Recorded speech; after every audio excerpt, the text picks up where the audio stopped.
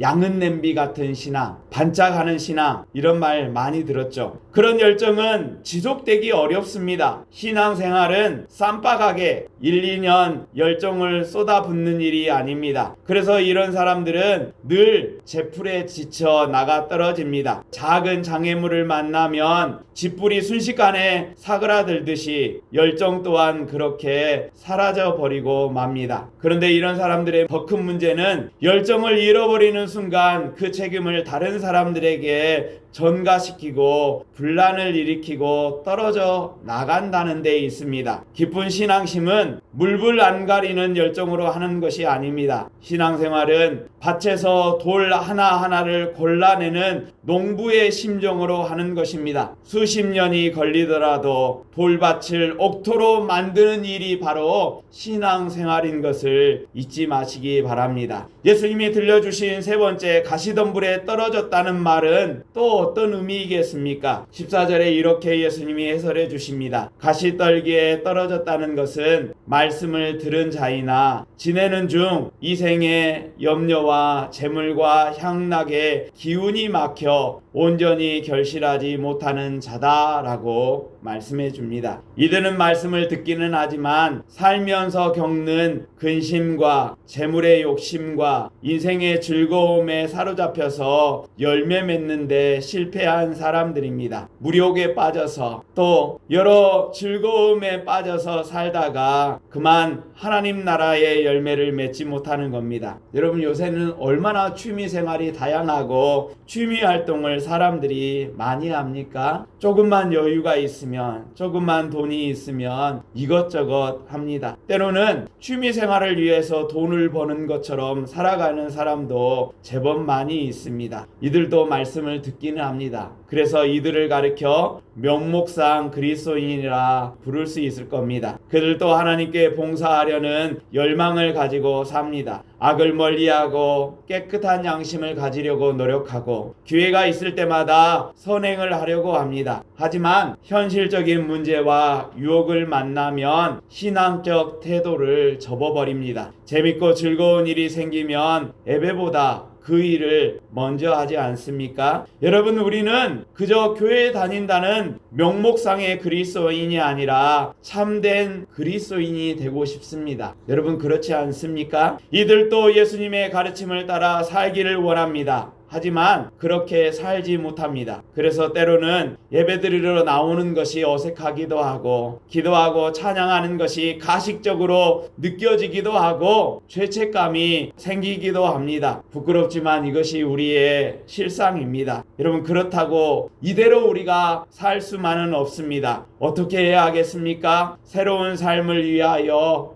결단해야 합니다. 주님의 도움을 구하며 끈질기게 믿음을 지향하고 구하고 또 구해야 합니다. 그 검질김이 바로 믿음의 뿌리를 만들어낸다는 사실을 잊지 마시기 바랍니다. 예수님의 말씀을 듣고 있던 제자들은 내 마음은 어떤 마음일까? 나는 예수님이 말씀해 주신 세 가지 밭 중에 어떤 밭에 해당할까? 아마 생각해 보았을 겁니다. 여러분은 어떤 밭인 것 같습니까? 그런데 그것만 생각한 것은 아닐 겁니다. 제자들은 그간 열심히 복음을 전했지만 복음을 듣고 지나쳐간 수많은 사람들이 떠올랐을 것입니다. 마음이 길가밭 같아서 늘 바쁘게만 살아가는 사람들, 마음이 돌짝밭 같아서 작은 시련을 만나면 이내 다시 세상으로 돌아가 버리는 사람들, 마음이 가시덤불 같아서 유혹과 재미가 찾아오면 다시 세상으로 되돌아가 버리는 사람들, 그들은 다 씨앗을 빼앗겼거나 씨앗이 죽은 사람들입니다. 그런 사람들을 생각하면 제자들의 마음은 허탈했을 것입니다.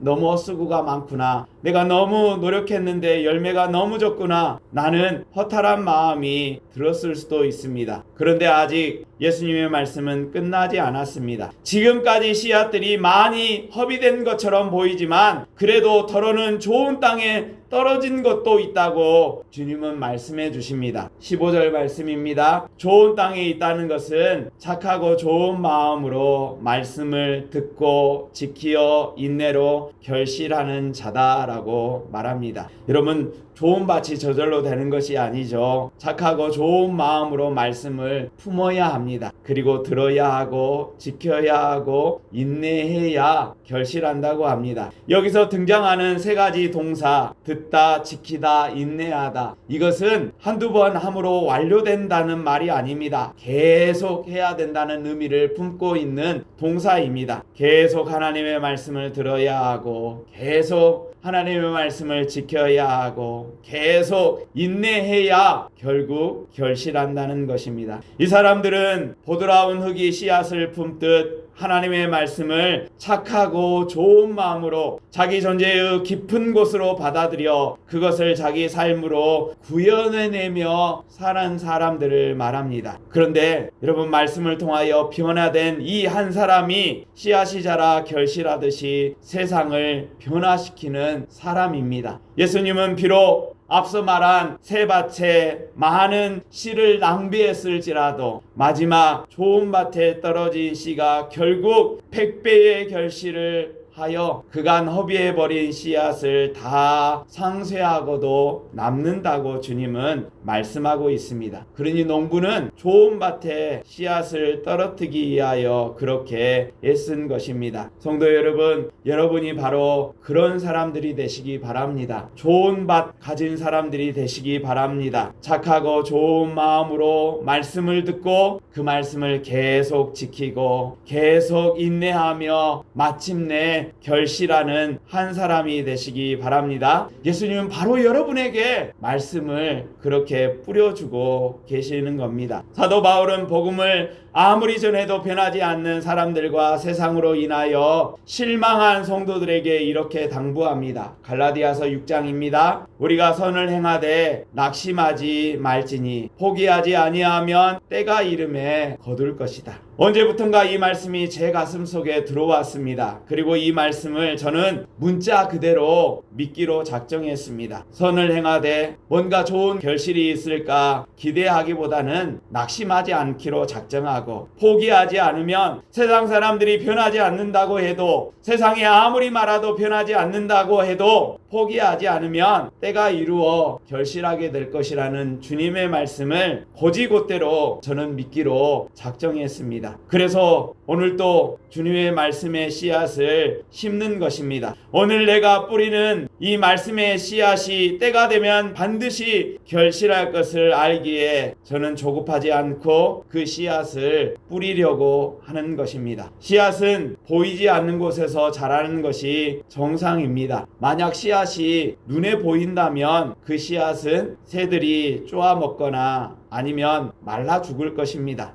씨앗은 눈에 보이지 않습니다. 그것처럼 지금 우리 안에 이 씨앗이 눈에 보이지 않지만 심겨져 있고 이것이 자라고 있음을 굳게 믿으시기 바랍니다. 삶이 제 아무리 고단하고 역사가 제 아무리 척박해도 모든 사람이 사람다운 대접을 받고 모든 피조물이 창조주 하나님의 은총을 노래하며 살아가는 그 예수님의 꿈은 절대로 사라지지 않을 것이기 때문에 저는 오늘도 그 씨앗을 이렇게 뿌리고 있는 것입니다. 저는 그래서 주님의 말씀을 외치는 겁니다. 세상이 아무리 어둡게 변한다 할지라도 나는 씨앗을 뿌리렵니다. 시편 126편을 보면 씨앗을 뿌리는 자의 마음을 우리에게 이렇게 전해주고 있습니다. 시편 126편 5절 6절 말씀입니다. 눈물을 흘리며 씨를 뿌리는 자는 기쁨으로 거두리로다. 울며 씨를 뿌리러 나가는 자는 반드시 기쁨으로 그 곡식단을 가지고 돌아오리로다 라고 말하고 있습니다. 기쁨으로 거둘 날이 올 것을 믿기에 우리는 오늘도 씨앗을 뿌립니다. 울면서라도 씨앗을 뿌립니다. 그렇게 뿌린 씨앗은 하나님이 절대로 빈손으로 돌려보내지 않을 것입니다. 성도 여러분, 하반기에도 열심히 하나님의 말씀의 씨앗을 뿌리시기 바랍니다. 먼저 여러분의 마음에, 여러분의 가정에, 여러분의 직장과 일터에 뿌리시기 바랍니다. 그 중에 하나가 열매 맺어 100배의 결실을 가져다 줄 것입니다. 하반기를 시작하는 지금 이 시점에서 우리 모두 울면서라도 씨를 뿌리리라 결심했으면 좋겠습니다. 기쁨으로 하나님 나라의 열매를 거두리라 작정하는 성도가 되셨으면 좋겠습니다. 그렇게 애쓰고 일하고 수고할 때에 하나님께서는 그 씨앗 하나하나에 주의 생기를 불어넣어 주시고 그 씨앗을 통하여 수많은 또 다른 열매들을 주님은 맺게 해 주실 줄로 믿습니다. 그날이 우리에게 올 것을 기대하며 오늘 또 내일 또 힘껏 살아가는 성도들 되시기 바랍니다.